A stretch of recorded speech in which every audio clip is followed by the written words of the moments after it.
재건축, 저평가된 곳 어떻게 찾을까? 저평가된 곳 이렇게 찾으면 돈 벌 수 있습니다. 안녕하세요. 흥분을 부동산에 놀러온 에센맘입니다.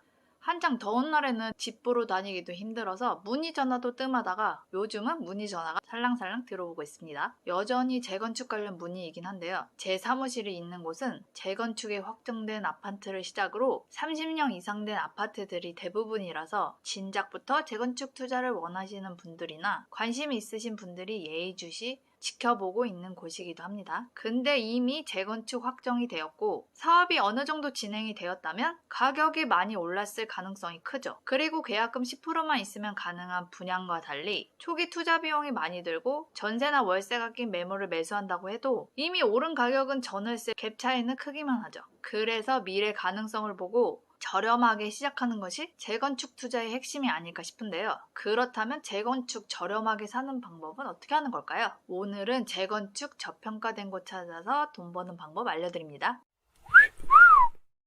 부동산 투자에 있어서 저평가란 어떤 걸 말하는 걸까요? 단순히 시세보다 저렴한 가격? 아파트마다 금액이 다르고 같은 아파트, 같은 평수라고 해도 금액이 다릅니다.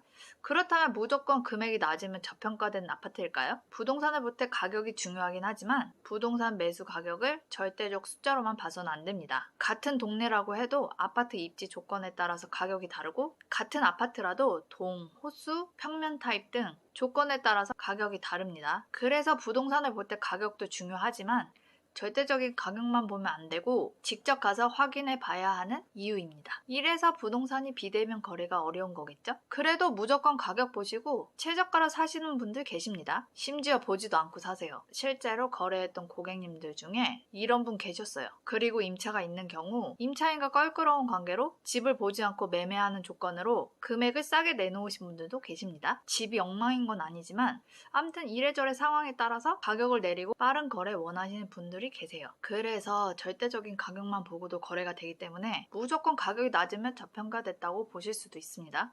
어떻게 보면 저평가된 게 맞긴 맞죠. 말 그대로 평가를 떠나서 금액이 낮으니까요. 근데 주의해야 할 점이 절대적인 금액으로 보는 저평가는 부동산이 상승장에 있을 경우에는 그렇게 봐도 합리적이긴 합니다. 왜냐하면 금매는 늘 있긴 하지만 그래도 상승장에서는 오늘 가격이 최저가이기 때문입니다. 부동산 가격이 떨어지는 시점에서는 절대적 가격만 봐서는 안 된다는 거. 그래서 저평가라고 사라는 거야, 말라는 거야.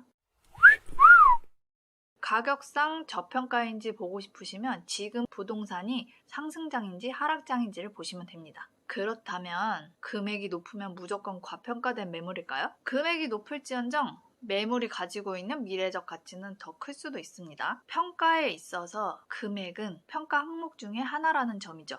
최종 평가는 여러 가지 평가 항목들을 점수를 취합한 후에 나오는 거니까요. 저평가라고 하면 단순히 금액만 봐서는 안 된다는 말이 아닐까요? 같은 아파트를 비교했을 때는 절대적인 가격을 비교하는 게 맞을 수도 있겠지만 다른 아파트의 경우에는 절대적 가격만 비교하면 안 됩니다. 간혹 시세 물어보시는 분들 중에 이런 분들 계세요. 왜 땡땡 아파트보다 우리 아파트가 더 싸요? 이렇게 물어보시는 분들 계시는데요. 정말 몰라서 물어보시는 걸까요? 실제로 단지가 어디에 위치하고 있느냐에 따라서도 다르고 세대수도 아파트 가격에 반영되는 건 사실입니다. 역과의 거리, 세대수가 많으면 어떤 동은 역과 가깝기도 하고 어떤 동은 또 역과 멀기도 하죠. 학교를 길 건너서 가는지 아닌지 등등등 가격의 차이가 나는 요소들은 무궁무진합니다. 이래서 가격이 무조건 저렴하다고 저평가됐다고는 볼 수 없습니다. 모든 부동산 투자가 그렇지만 특히나 재건축은 미래 가치를 꼭 따져보셔야 돼요. 그리고 재건축에서 제일 중요한 게 대지 지분이죠. 그래서 입지 비슷한 아파트들 중에서 비슷한 면적들 가격 비교도 해보시고 대지 지분은 어디가 높은지도 꼭 확인하셔야 됩니다. 아파트별 대지 지분 정리와 대지 지분이 비슷한 평수 때 어느 아파트가 더 많은지는 지난 영상에 정리해 두었으니 참고해 주세요. 특히나 재건축은 나중에 추가 분담금이 있기 때문에 더더욱 멀리 보고 계획을 세우셔야 합니다. 그렇기 때문에 더더욱 지금 당장 절대적 금액만 보고 저평가됐다고 할 수가 없습니다. 내가 사려는 아파트 대지 지분도 중요하지만 재건축 사업으로 구성된 아파트 단지 내 평균 대지 지분도 꼭 확인해 보세요.